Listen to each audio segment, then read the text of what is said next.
Inni ma'aka ya masrur. Assalamualaikum warahmatullahi wabarakatuh.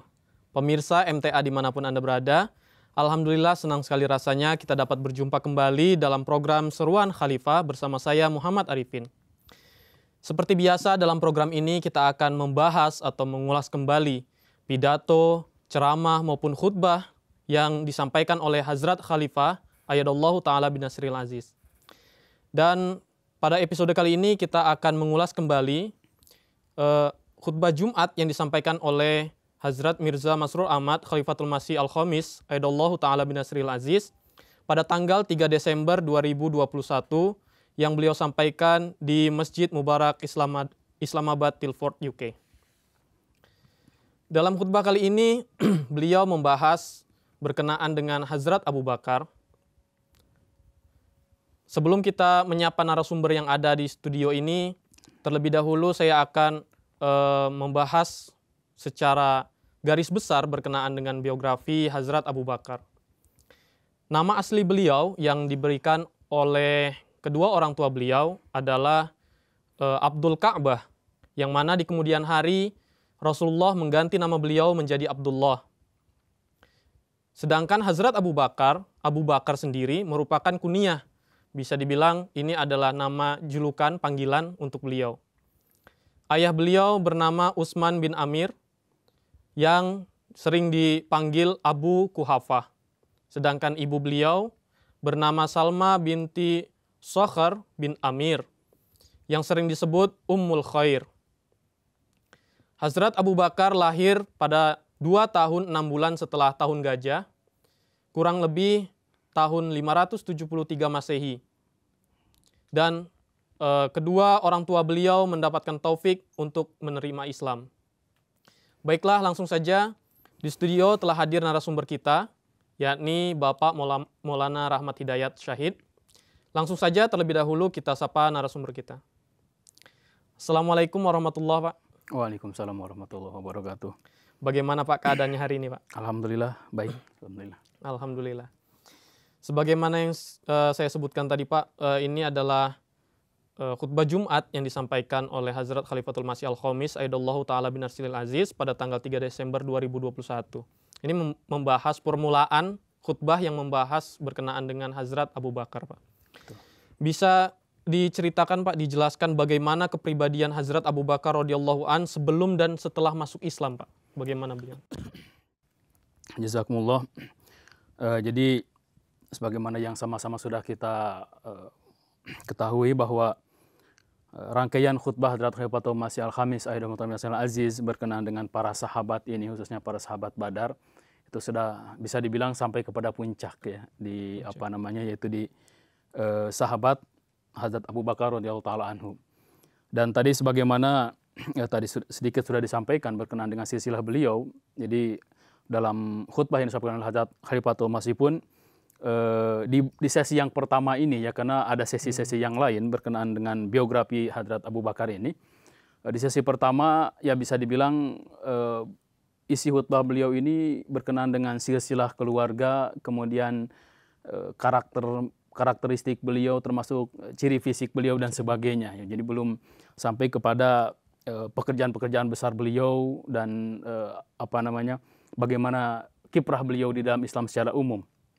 Nah ini berkenaan dengan yang ditanyakan tadi, karakter atau kepribadian dari Hadrat Abu Bakar radhiyallahu ta'ala anhu, ini di dalam khutbah ini Hadrat Khalifatul Masih menukil penjelasan dari kitab Tarikh At-Tabari, di mana saya bacakan terjemahannya saja ya di sini, bahwa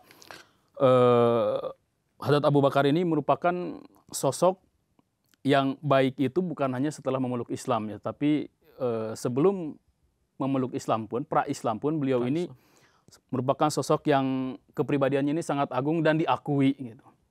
Kalau kita sendiri mengagung-agungkan diri mungkin beda ceritanya, tetapi ini ya, hampir semua orang pun mengakui bagaimana keagungan akhlak, karakter beliau, kepribadian beliau. Di sini Huzur bersabda yang merupakan nukilan dari kitab Tarikh At-Tabari ini. Hadrat Abu Bakar radhiyallahu ta'ala anhu adalah sosok yang dihormati dan dicintai di dalam kaumnya. Ini pra-Islam ya, sebelum masuk Islam ya. Beliau adalah sosok yang berbudi pekerti, lembut. Beliau juga dianggap sosok yang paling paham dalam hal silsilah keturunan bangsa Quraisy. Artinya kalau ada seseorang datang menanyakan silsilahnya, selama dia tahu sampai silsilah kakeknya mungkin, itu Hazrat Abu Bakar bisa melanjutkan ke atas. Jadi sangat luar biasa sekali ilmu syajarah nasab beliau ini. Kemudian Huzur di sini bersabda bahwa selain itu juga beliau ini adalah sosok yang merupakan seorang saudagar, pedagang yang sangat sukses. Beliau pemilik akhlak yang luhur dan juga pemilik banyak sekali kebaikan-kebaikan. Dan kaum beliau ini, yaitu orang-orang Quraisy, biasa meminta pendapat dari beliau ketika mendapatkan pertentangan untuk satu hal. Ketika berbeda pendapat di antara mereka, itu biasa meminta pendapat kepada Hadrat Abu Bakar. Dan selain itu juga mereka sangat mencintai Hadrat Abu Bakar karena tadi sifat-sifatnya yang sangat baik sekali. Hal itu juga disebabkan oleh wawasan dan pengalaman beliau dan juga pergaulan beliau yang sangat baik sekali. Ini nukilan dari kitab At-Tabari. Kemudian Muhammad Hussein Haikal juga seorang ahli sejarah Islam ya di ini.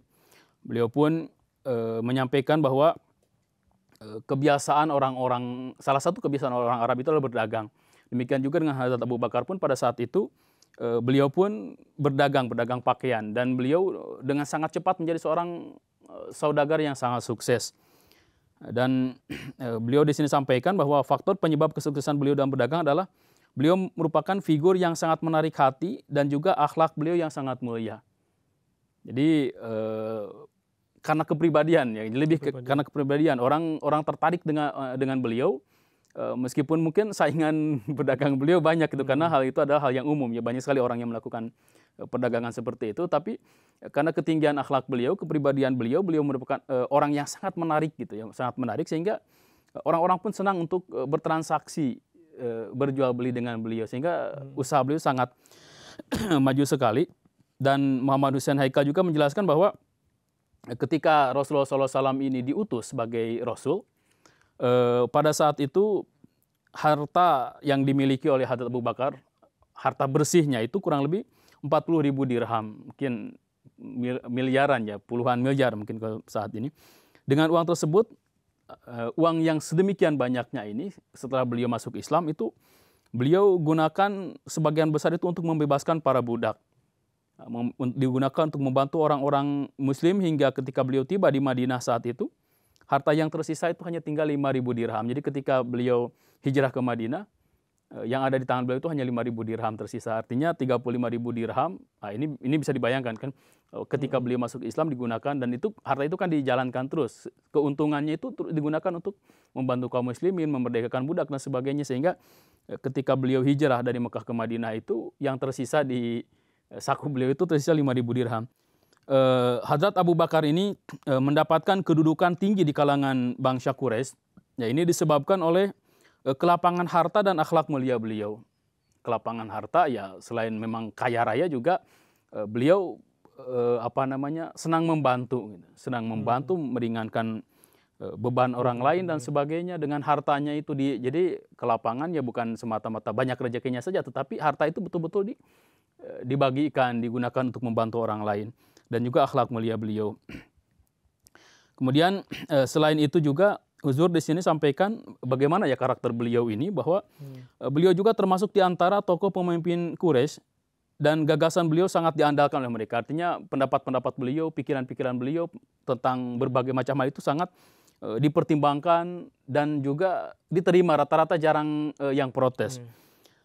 Kemudian Huzur juga sampaikan di sini beliau juga dalam hal keilmuan ya, khususnya kalau tadi kan ilmu syajarah nasab ya, ilmu silsilah keturunan juga beliau sangat mahir. Selain itu juga keilmuan beliau dalam menakbirkan mimpi juga sangat tinggi, lebih daripada orang lain. Seorang ulama besar dalam bidang takbir mimpi yaitu Ibnu Sirin menuturkan bahwa setelah Nabi SAW, Hadrat Abu Bakar radhiyallahu ta'ala anhu adalah orang yang paling memahami ilmu tabir mimpi dalam umat ini, dan di antara semua beliau adalah yang paling memahami silsilah keturunan penduduk Arab. ya tadi sudah disebutkan di awal ini. Jadi di antara beberapa karakter Hadrat Abu Bakar ya. Kemudian selain itu juga kita mungkin mengenal tentang hilful fudul ya, sumpah setia untuk membela orang-orang yang teraniaya, yang berada di jalan kebenaran. Beliau pun termasuk salah satu tokohnya yang melahirkan tentang hilful fudul ini. Huzur bersabda di sini bahwa Hadrat Abu Bakar juga termasuk dalam keanggotaan hilful fudul. Nah, hilful fudul merupakan satu ikrar janji yang khas, yang mana tujuan didirikannya itu adalah untuk menolong orang-orang miskin dan teraniaya. Kita tahu sejarah bagaimana misalkan Rasulullah ya ketika membantu seorang Arab Baduy ya, Arab yang dari padang pasir ya datang mau menagih hutang ke Abu Jahal ya, dibantu oleh Rasulullah, dan pada saat itu juga diberikan dan sebagainya. Nah, ini Abu Bakar juga merupakan salah satu anggota daripada hilful fudul ini. Dan banyak sekali ya selain itu juga karakter beliau ini. Mungkin kalau kita bahas secara keseluruhan ini bisa menghabiskan episode ini hanya untuk membahas karakteristik beliau ini saja ya. Baik Pak, jazakumullah Pak penjelasannya. Jadi memang Hazrat Abu Bakar ini sebelum Islam pun memang sudah memiliki kerohanian yang sangat tinggi ya Pak. Bahkan diketahui juga dari khutbah beliau ini bahwa sebelum masuk Islam pun beliau tidak pernah minum arak begitu ya Pak ya? Betul. Lalu Pak, kemudian di sini di dalam khutbah ini Hazrat Khalifatul Masih Al-Khamis Ayyadallahu Ta'ala bin Nasril Aziz menyinggung berkenaan dengan gelar beliau, laqab. Yang pertama ini berkenaan dengan laqab Al-Atiq. Ya, di sini sangat panjang sekali beliau menjelaskan, bisa dijelaskan secara terperinci Pak, singkatnya gitu. Apa itu gelar Al-Atiq bagi beliau dan latar belakang penyematan gelar tersebut untuk beliau, Pak? Ya, tadi Hadrat Khalifah setelah menjelaskan tentang silsilah keluarga beliau, kemudian masuk ke nama-nama lain beliau atau gelar-gelar beliau ya. Tadi salah satu yang dibahas oleh Huzur itu adalah tentang gelar beliau Al-Atiq ya, Al-Atiq dan As-Siddiq secara khusus. Al-Atiq ini kenapa beliau diberikan gelar Al-Atiq dan juga apa sih artinya ini ya? Ini memang cukup panjang ya penjelasan dari Huzur. Di sini Hadrat Khalifatul Masih Al-Khamis Ayyadallahu Aziz pertama-tama mengutip satu hadis dalam menjelaskan kata atau gelar Al-Atiq ini yang diriwayatkan dari Hadrat Aisyah radhiyallahu taala anha. Beliau bersabda, anna Abu Bakrin dakhala ala Rasulillah sallallahu alaihi wasallam faqala anta atiqullah minan nar fa yauma idzin sumya atiqan. Hadrat Aisyah radhiyallahu taala anha meriwayatkan bahwa Hadrat Abu Bakar radhiyallahu taala datang kepada Hadrat Rasulullah SAW, kemudian beliau SAW bersabda, anta al-atiqullahi minan nar, bahwa engkau telah diselamatkan dari api oleh Allah Ta'ala. Dan sejak saat itulah kemudian beliau diberi gelar Al-Atiq. Jadi di sini berdasarkan hadis ini beliau dikatakan Al-Atiq itu adalah langsung Rasulullah SAW sendiri yang memberikan nama itu kepada beliau, menyematkan nama itu. Ini dan di sini Al-Atiq di sini artinya, maknanya adalah bahwa orang yang selamat dari api neraka. Kemudian selain itu juga Huzur menjelaskan tentang makna dari Al-Atiq ini, yaitu disebutkan di dalam kitab Sirat Ibnu Hisham, Sirat Nabawiyah karya Ibnu Hisham, bahwa dinamakan Al-Atiq ini juga dikarenakan keindahan wajah beliau dan dikarenakan ketampanannya, sehingga beliau dinamakan Al-Atiq. Nama lain Al-Atiq, kenapa dinamakan Al-Atiq ini? Salah satunya adalah juga karena wajah beliau sangat indah sekali. Tadi kalau di awal tadi kita sudah bahas ya bahwa salah satu faktor keberhasilan dari perdagangan beliau itu adalah beliau selalu menarik perhatian gitu ya. Orang selalu tertarik dengan beliau.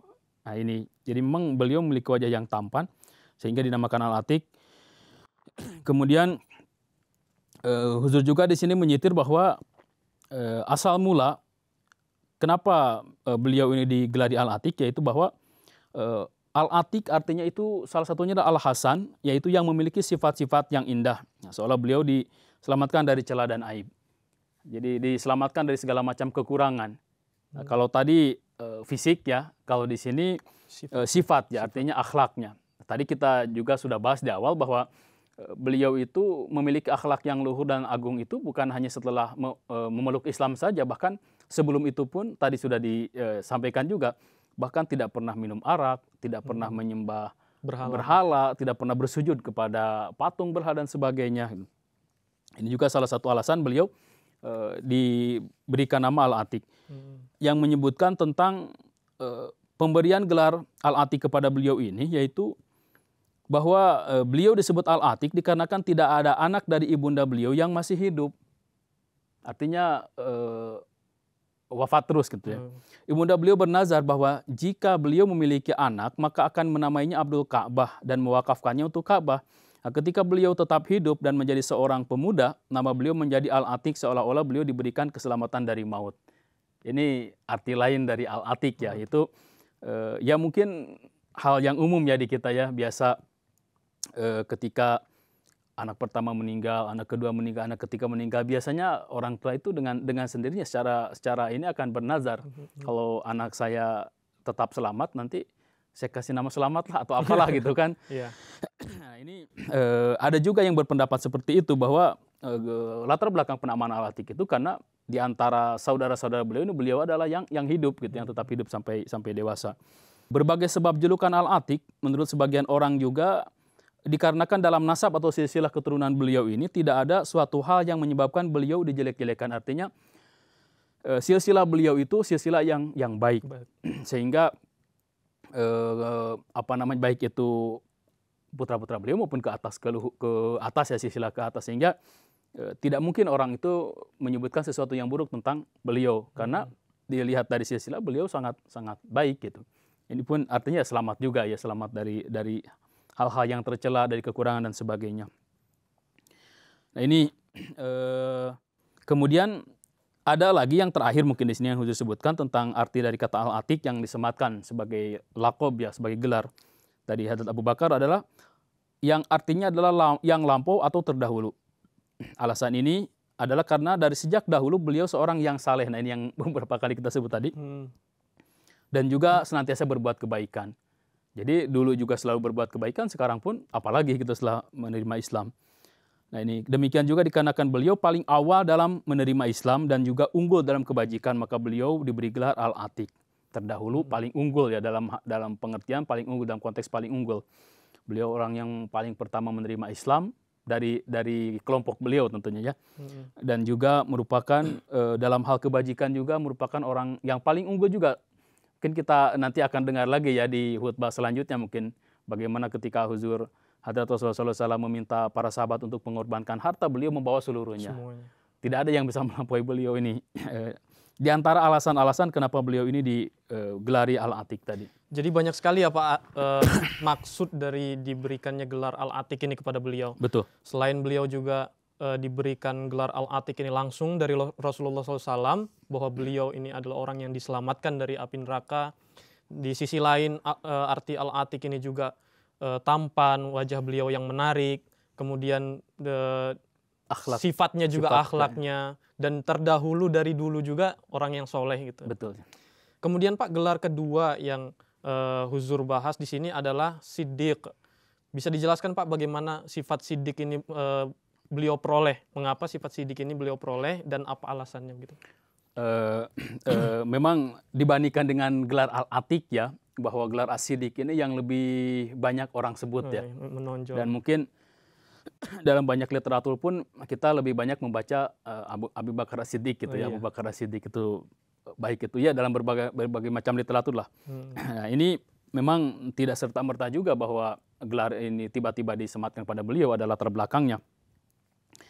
Di sini Huzur menjelaskan bahwa menukil penjelasan dari Alamah Imam As-Suyuti, Jalaluddin As-Suyuti, di mana beliau menulis bahwa sejauh kaitannya dengan Siddiq, dikatakan bahwa gelar ini diberikan kepada beliau pada zaman jahiliyah dikarenakan kejujuran atau kebenaran yang selalu tampak dari beliau. Sejak zaman jahiliyah. Ini pendapat Imam As-Suyuti. Kemudian dikatakan juga bahwa beliau dinamai Siddiq dikarenakan cepatnya beliau dalam membenarkan Rasulullah SAW, berkenaan dengan setiap kabar-kabar yang disampaikan Rasulullah SAW kepada beliau. Jadi menurut Imam Jalaluddin As-Suyuti bahwa beliau mendapatkan gelar As-Siddiq itu ada 2 periode. Periode pra-Islam ya karena karena kejujuran dan kebenaran beliau. Yang kedua pra-Islam ya karena beliau orang yang sangat cepat beriman kepada Rasulullah dan juga orang yang senantiasa membenarkan kabar-kabar yang dibawa oleh Rasulullah SAW. Nah, dalam menjelaskan hal ini di sini ada cukup riwayat yang panjang ya dari yang dijelaskan oleh Hadrat Khalifah, yaitu berkenaan dengan peristiwa Isra ya, di mana salah satunya adalah bahwa dalam peristiwa Isra ini orang pertama yang membenarkan peristiwa Isra itu adalah Hadrat Abu Bakar. Bahkan Huzur sebutkan di sini bahwa ketika Rasulullah menjalani peristiwa Isra ini, Rasulullah berkata kepada malaikat Jibril ya bahwa kaumku ini pasti akan menolak berita yang aku bawa ini. Kata malaikat Jibril, ya jangan khawatir, Abu Bakar akan membenarkan engkau.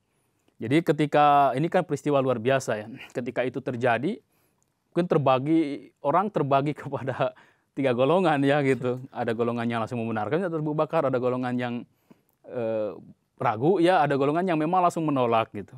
Dan Abu Bakar ini termasuk golongan yang sangat luar biasa karena begitu apapun berita dari Rasulullah SAW, bahkan ketika ditanya apakah engkau percaya bahwa teman engkau ini Muhammad memberitakan hal semacam ini, apakah betul Nabi Muhammad itu menceritakan hal itu? Iya betul, saya percaya. Lebih dari itu pun saya percaya. Langsung. Ini sangat luar biasa. Ini salah satu alasan kenapa beliau mendapatkan gelar As-Siddiq ini. Baik Pak, mungkin dikarenakan keterbatasan waktu kita akhiri sampai di sini dulu Pak. Terakhir Pak, closing statement bisa diberikan Pak. Jadi mungkin ini adalah apa yang diharapkan oleh Hadrat Masih Maud Wassalam ya, bahwa beliau menyampaikan bahwa murid-murid beliau pun di akhir zaman ini itu akan memiliki derajat sahabi ya, seperti jamaah awalun dulu. Dan bagaimana kita bisa mengetahui jamaah yang dulu itu, yaitu dari mempelajari karakter-karakter para sahabat terdahulu. Salah satunya Hadrat Abu Bakar di sini. Kemudian hal-hal yang baik yang kita pelajari itu kita aplikasikan dalam kehidupan kita sehari-hari. Dan mudah-mudahan kita mendapatkan taufik dan hidayah dari Allah Subhanahu wa taala supaya kita pun bisa menjadikan sifat-sifat baik Hadrat Abu Bakar ini sebagai uswah hasanah untuk kita. Dan tentu saja yang kita bahas ini sangat terbatas. Kita harus membaca khutbah ini berulang-ulang. Terjemahnya sudah ada di website kita juga sudah ada ya. Jadi mudah-mudahan kita pun mendapatkan taufik untuk kembali membaca dan mengulang-ulang isi khutbah ini. Mungkin. Baik Pak, jazakumullah atas penjelasannya. Pemirsa MTA dimanapun Anda berada, demikianlah pertemuan kita pada kali ini. Semoga apa yang telah dijelaskan oleh narasumber kita tadi dapat kita amalkan dan kita dapat menjadikan para sahabat terdahulu sebagai contoh kita. Saya Muhammad Arifin beserta seluruh kru yang bertugas mohon pamit undur diri. Assalamualaikum warahmatullahi wabarakatuh.